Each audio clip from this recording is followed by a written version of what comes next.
નમસ્કાર વિદ્યાર્થી મિત્રો, આજે આપણે ધોરણ 12 માં ચેપ્ટર નંબર 11 માં આપણે વાહકો વિશે ચર્ચા કરીશું.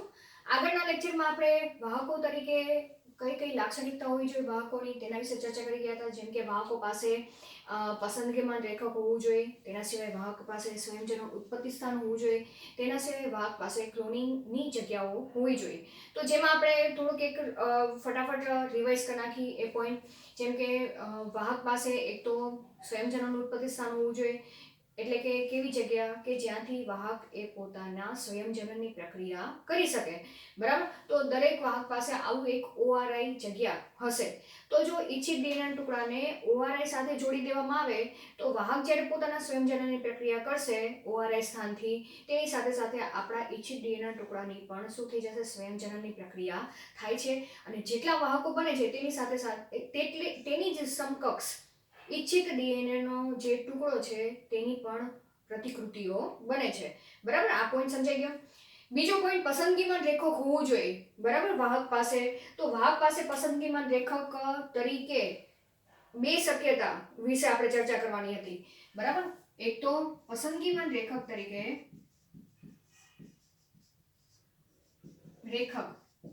તરીકે વાહક પાસે શું હોવું જોઈએ, પ્રતિજૈવિક અવરોધક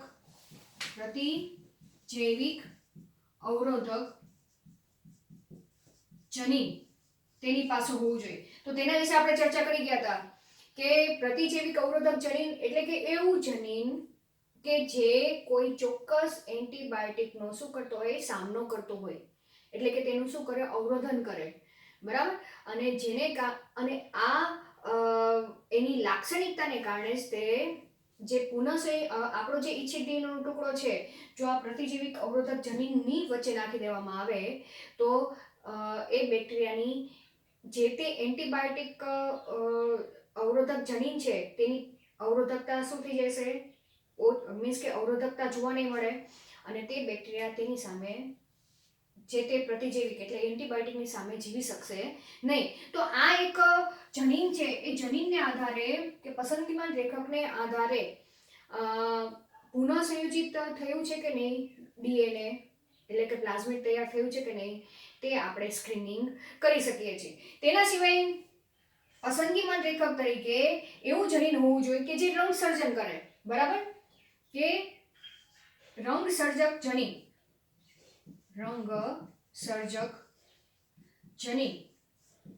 પણ પસંદગીમાન રેખક તરીકે મીન્સ કે વાહક પાસે હોવું જોઈએ. તો આપણે આના વિશે ચર્ચા કરી ગયા હતા. આના વિશે આપણે આગલા લેક્ચરમાં ચર્ચા કરી ગયા હતા કે ઉદાહરણ તરીકે આપણે શું લીધું હતું, PBR 322. બરાબર, PBR 322 કે જેમાં પ્રતિજૈવિક અવરોધક તરીકે બે જનીનો આવેલા છે. બરાબર, એમાંનું એક હતું એમ્ફિસિલિન અવરોધક જનીન અને બીજું ટેટ્રાસાયક્લિન અવરોધક જનીન. બરાબર, આપણે રિવાઇઝ કરી છે. હવે જે એમ્ફિસિલિન અવરોધક જનીન છે તે જનીનમાં બે ઉત્સેચકો માટેની ઓળખ જગ્યા આવેલી છે. ફરીથી એક જો કદાચ યાદ ન હોય તો આગળનું લેક્ચર રિવાઇઝ કરી નાખજો. બરાબર, આની પાસે આ જનીનમાં બે ઉત્સેચકો માટેની શું આવેલી છે, માટેની ઓળખ જગ્યા આવેલી છે. બરાબર, હવે કયા કયા ઉત્સેચકો એ તમે આકૃતિ જોઈને તમે કહી શકો. બરાબર, એવી જ રીતના ટેટ્રાસાયક્લિન અવરોધક જનીન પાસે પણ જનીનમાં બે ઉત્સેચકો માટેની ઓળખ જગ્યા આવેલી છે.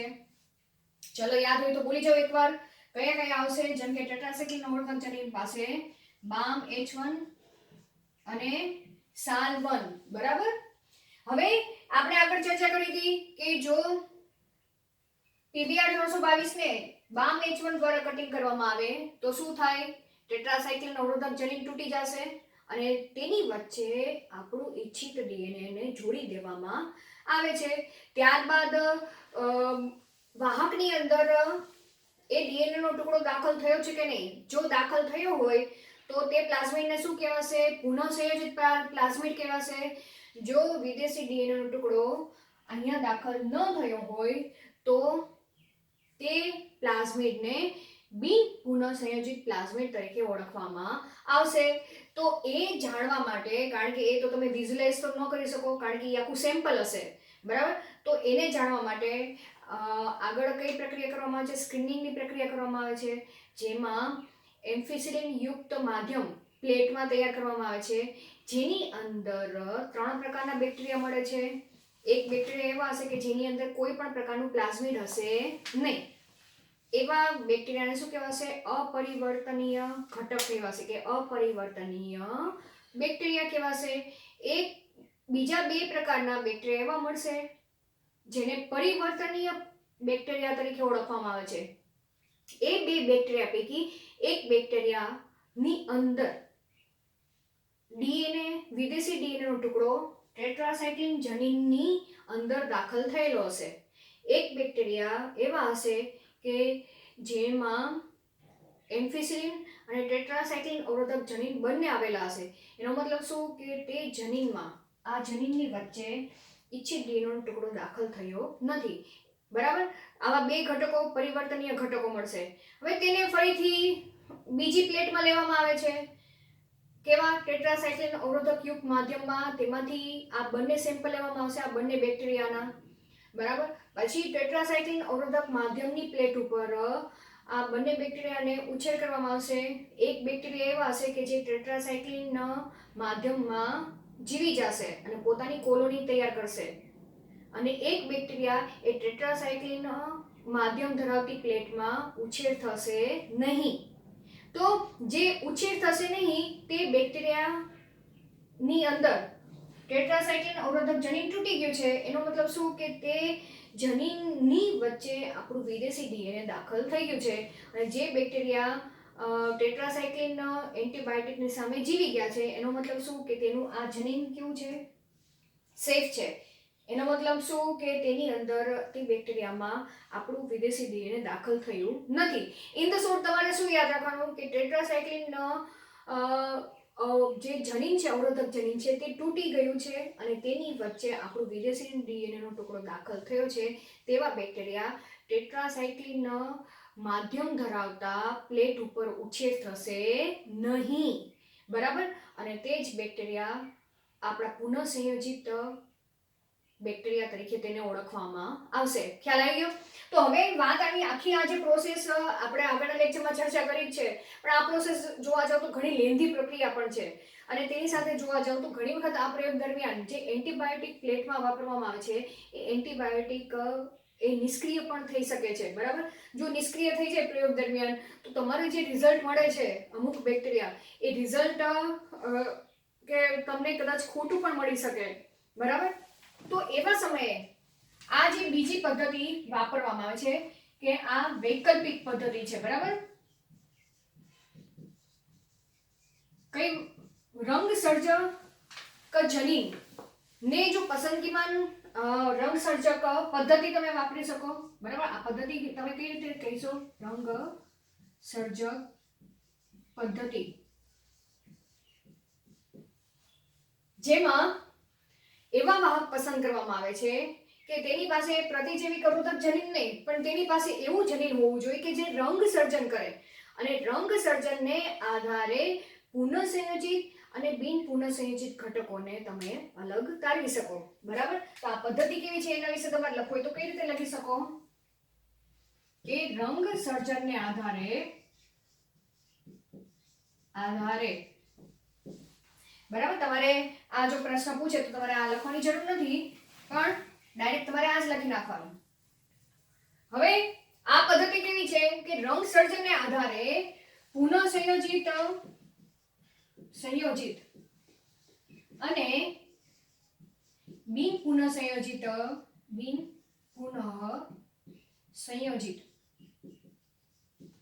ઘટકથી તમે ઘટકને અલગ તારવી શકો, બરાબર. આ પદ્ધતિનો એક મુખ્ય હેતુ છે, બરાબર, રંગ સર્જન પદ્ધતિ. હવે કઈ રીતે? તો આપણે ચર્ચા કરી કે ઇકોલાઈ પાસે શું આવેલું હોય છે?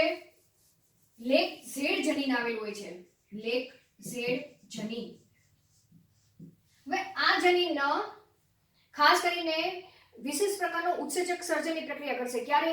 જ્યારે બેક્ટેરિયાને લેક્ટોઝ વાળા માધ્યમમાં ઉછેર કરવામાં આવે ત્યારે લેક ઓપેરન સિસ્ટમ ઓપરેટ થાય છે અને તેનો જે આ ત્રીજો જીન છે લેક ઝેડ જનીન એ સક્રિય થાય છે, જે બીટા ગેલેક્ટોસાઇડેઝ ઉત્સેચક બનાવે છે. બરાબર? કયો? બીટા ગેલેક્ટોસાઇડેઝ આ ઉત્સેચક છે. બરાબર? એઝ આવ્યું છે એટલે તમારે સમજી લેવાનું. ઉત્સેચક છે એ વિશિષ્ટ પ્રકારના શું ઉત્પન્ન કરે છે?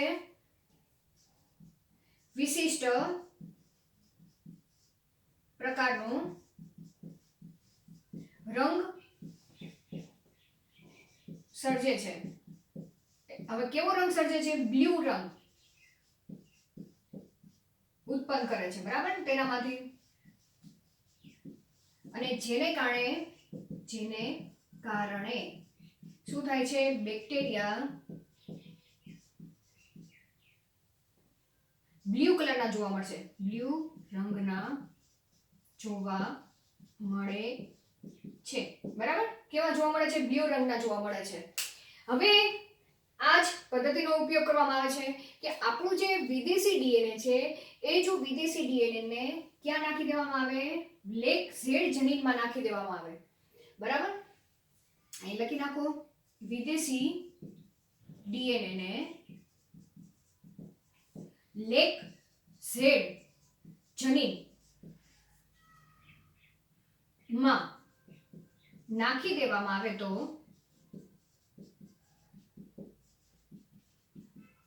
બરાબર? તો શું થશે? તો લેક ઝેડ જનીન તૂટી જશે. કારણ કે લેક ઝેડ જનીનમાં નાખવાનું છે તો આખું આપણે આકૃતિ કરી કે માનો કે આ પ્લાઝમિડ છે. બરાબર?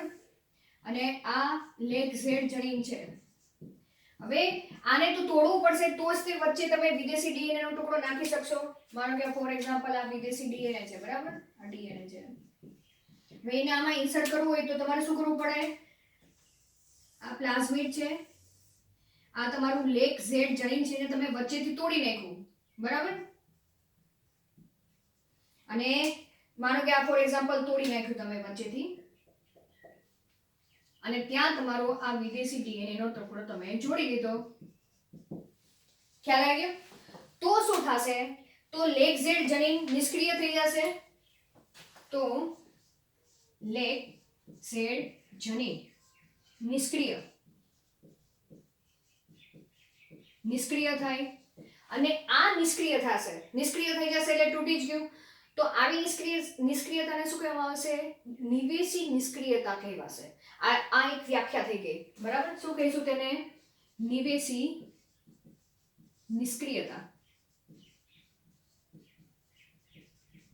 બરાબર?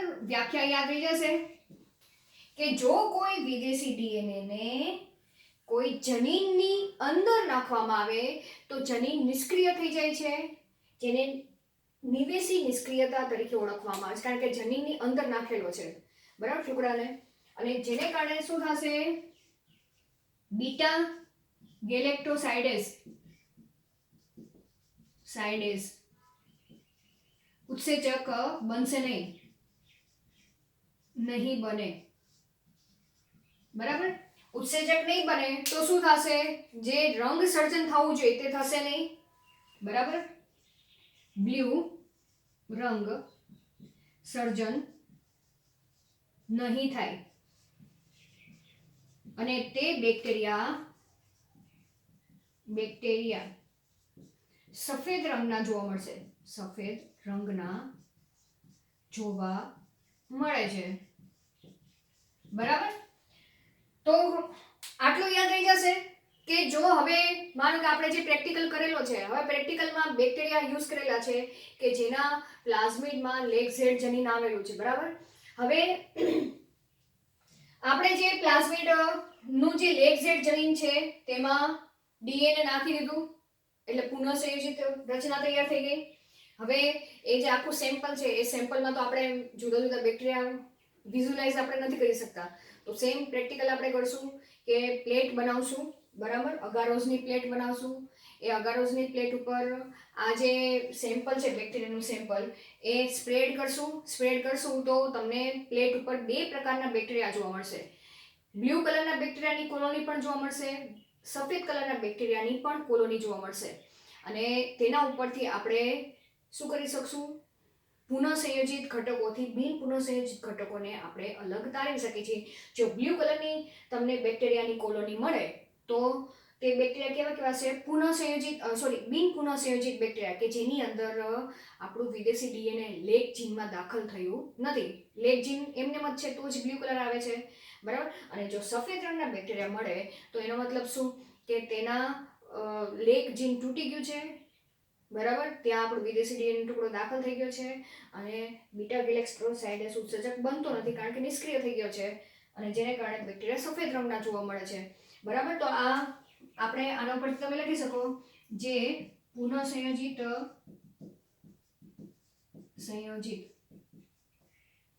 થયેલા બેક્ટેરિયા દર્શાવેલ છે. બેક્ટેરિયા દર્શાવે છે, બરાબર. અને આ અહીંયા લખો તો તમે લખી શકો બ્લુ રંગના જોવા મળે જે બિન પુનઃસંયોજિત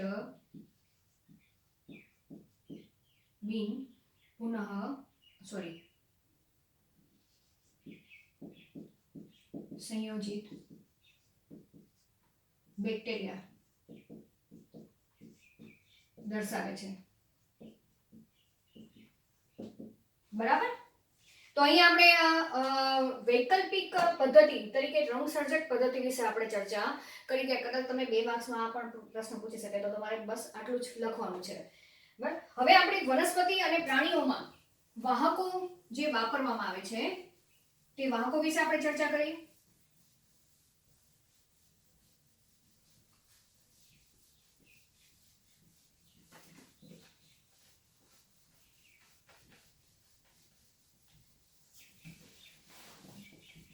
હવે આપણે ચર્ચા કરી કે વનસ્પતિ અને પ્રાણીઓમાં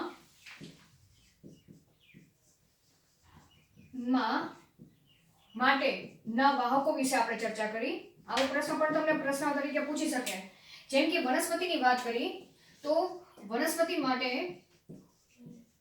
કેવા વાહક પસંદ કરવામાં આવે છે? જેમ કે એગ્રોબેક્ટેરિયમ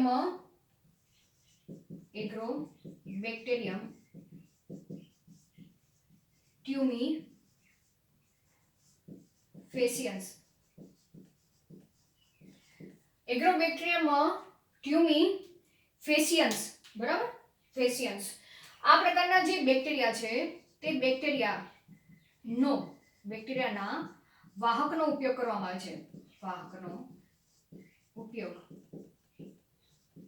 આવે છે. હવે વાત કરીએ કે એગ્રોબેક્ટેરિયમ ટ્યુમીફેસિયન્સ એ બેક્ટેરિયા કેવા છે? તો એ તો વનસ્પતિ જે દ્વિદળી વનસ્પતિ છે એ દ્વિદળી વનસ્પતિ માટે રોગકારક છે, બરાબર. એગ્રોબેક્ટેરિયમ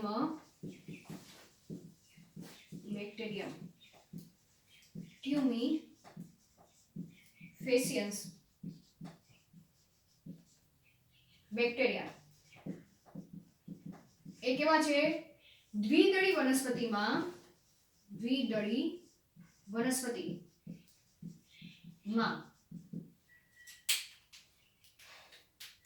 ટ્યુમર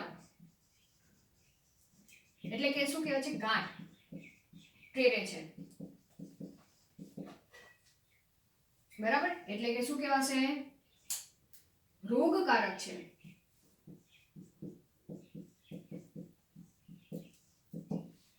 તો વાત આવી કે આ રોગકારક બેક્ટેરિયાનો શા માટે ઉપયોગ કરવામાં આવે છે? હવે રોગ કરવા માટે કયું જનીન જવાબદાર છે? તો અહીંયા તમે લખી શકો કે બેક્ટેરિયાનું ટીડીએનએ જે ગાંઠ માટે જવાબદાર છે, બરાબર. ગાંઠ માટે જવાબદાર છે. એટલે શું કરે છે કે બેક્ટેરિયા એ જ્યારે દ્વિદળી વનસ્પતિને ઇન્ફેક્ટ કરે છે ત્યારે આ બેક્ટેરિયાના પ્લાઝમિડમાં રહેલ જે ટીડીએનએ છે એ ટીડીએનએ વિશેષ પ્રકારના રસાયણનો સ્ત્રાવ કરે છે અને તે રસાયણનો સ્ત્રાવ થાય છે, જેને કારણે જે એગ્રોબેક્ટેરિયમ છે એ એગ્રોબેક્ટેરિયમની જે વૃદ્ધિ છે એ વધુ ને વધુ થતી જાય છે, બરાબર. અને જેને કારણે દ્વિદળ વનસ્પતિમાં જે તે જગ્યાએ ગાંઠ ઉત્પન્ન થાય છે, બરાબર. અહીંયા તમે લખી શકો ટીડીએનએ જે ગાંઠ માટે જવાબદાર છે. તો આપણે ટીડીએનએ નું કાર્ય લખી નાખી. આ પછી આપણે લખશું જે વિશિષ્ટ પ્રકારનું રસાયણ ઉત્પન્ન કરે છે, રસાયણ ઉત્પન્ન કરે છે, જેને કારણે બેક્ટેરિયા ની વૃદ્ધિ થાય છે, બરાબર. અને દ્વિદળી વનસ્પતિમાં જે તે જગ્યાએ શું કરે છે, ગાંઠ ઉત્પન્ન કરે છે, બરાબર. તો આમ જોવા જાવ તો આ જે એગ્રોબેક્ટેરિયમ છે એ એગ્રોબેક્ટેરિયમ તો દ્વિદળી વનસ્પતિમાં નુકસાનકારક છે, રોગકારક છે. કઈ રીતે?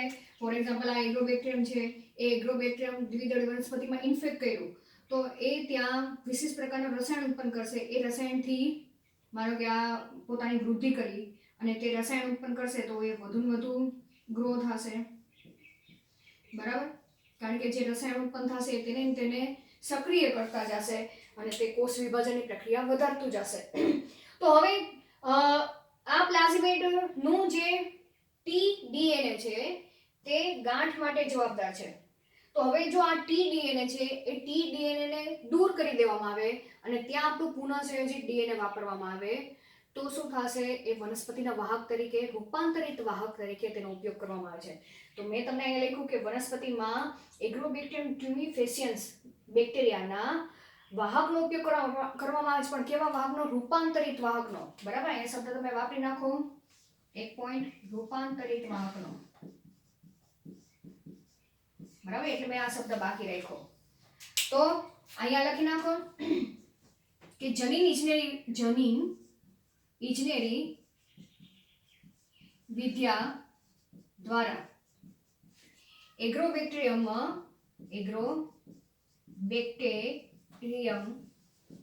ટ્યુમિફેસિયન્સ ના વાહકમાં રહેલ ટીડીએનએ ને તોડીને ત્યાં વિદેશી ડીએનએ ને જોડી દેવામાં આવે છે, બરાબર. તો હવે શું થશે? ટીડીએનએ કપાઈ ગયું છે, ત્યાં આપણો ઈચ્છિત ડીએનએ નો ટુકડો નાખી દીધો. તો હવે એ બેક્ટેરિયા એ વનસ્પતિ માટે રોગકારક હશે નહીં, એટલે કે રોગ ઉત્પન્ન કરશે નહીં, ગાંઠ નહીં ઉત્પન્ન કરે. ટીડીએનએ જ કપાઈ ગયું છે તો રસાયણ ઉત્પન્ન નહીં થાય તો જે વૃદ્ધિ થવી જોઈએ બેક્ટેરિયાની વૃદ્ધિ એટલી બધી મીન્સ કે વૃદ્ધિ થશે પણ જે ટીડીએનએ ગાંઠ ઉત્પન્ન કરવા માટેની ગાંઠ ઉત્પન્ન થશે નહીં. તો અહીંયા આપણે લખી શકીએ દેવામાં આવે છે જેથી પુનઃસંયોજિત પ્લાઝમિડ તૈયાર કરવામાં આવે છે. હવે આ બેક્ટેરિયા વનસ્પતિ માટે રોગકારક હોતા નથી. ખ્યાલ આવી ગયો? તો આ રીતે રૂપાંતરિત પ્લાઝમિડનો ઉપયોગ કરવામાં આવે છે. કોના રૂપાંતરિત પ્લાઝમિડનો? એગ્રોબેક્ટેરિયમ ટ્યુમિફેસિયન્સ બેક્ટેરિયાનો રૂપાંતરિત પ્લાઝમિડ તરીકે તેનો ઉપયોગ કરવામાં આવે છે. ચલો હવે બીજું આપણે આ તો વનસ્પતિની વાત કરી, બરાબર. પ્રાણી તરીકે કેવા વાહકનો પસંદ કરવામાં આવે છે? તો પ્રાણી માટે રીટ્રોવાયરસ